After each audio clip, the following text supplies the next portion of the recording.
కేంద్ర రాష్ట్ర ప్రభుత్వాలు చేపడుతున్న ప్రజా వ్యతిరేక విధానాలు హాత్ సే హాత్ జోడో యాత్ర ద్వారా ప్రజల్లోకి తీసుకువెళ్లి పార్టీని బలోపేతం చేస్తామని హనంకొండ వరంగల్ జిల్లా కాంగ్రెస్ పార్టీ అధ్యక్షులు నాయని రాజేందర్ రెడ్డి అన్నారు. వరంగల్ నగర పరిధిలోని 29 డివిజన్లో హాత్ సే హాత్ జోడో యాత్రను ప్రారంభించారు. ఈ యాత్ర ద్వారా ప్రజలకు కాంగ్రెస్ పార్టీ పరిపాలన గురించి వివరించి అధికార పార్టీ నేతలు చేస్తున్న దోపిడీ గురించి వివరిస్తామన్నారు.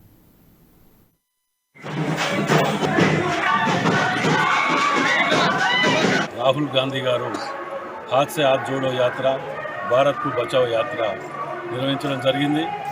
వారి సందేశానికి ప్రతి గడపకు తీసుకువెళ్ళటానికి ఈ యొక్క బీజేపీ టీఆర్ఎస్ ప్రభుత్వాల మొండి వైఖరి, నిరంకుశ పాలన, దాని మీద ప్రజల్లోకి తీసుకువెళ్ళటానికి గడపకు హాత్ సే హాత్ జోడో యాత్రని నేటి నుంచి ప్రారంభించడం జరుగుతుంది. అందులో భాగంగానే వరంగల్ వెస్ట్ నియోజకవర్గంలో రామన్నపేట 29వ డివిజన్ నుంచి ప్రారంభించడం జరుగుతుంది. మరి ప్రజలారా, మేధావులారా, విద్యార్థులారా మేల్కొనండి. మీ యొక్క నిశ్శబ్దం భవిష్యత్ తరాలకు చాలా ప్రమాదకరంగా మారే అవకాశాలు ఉన్నాయి. ఈ యొక్క మతతత్వ పార్టీలు, అదేవిధంగా టీఆర్ఎస్ పొద్దుగా లేస్తే అప్పులు చేసుకుంటూ, దోచుకొని తినుకుంటూ కుటుంబ పాలనకు చేసే విధంగా మనం ముందుకు పోవాల్సిన అవసరం ఉన్నది. మరి అందులో భాగంగానే మేము నేటి నుంచి ఇక్కడ బుద్ధ జగన్ మాజీ కౌన్సిలర్ గారు, డివిజన్ అధ్యక్షులు పూర్ణ గారు మరియు ఇతరులందరూ కూడా కలిసి ప్రారంభించడం జరుగుతున్నది. మరి ఇక్కడ కాంటాక్ట్ చేసిన కార్పొరేటర్లు చాలా మంది కూడా అందరు కలిసి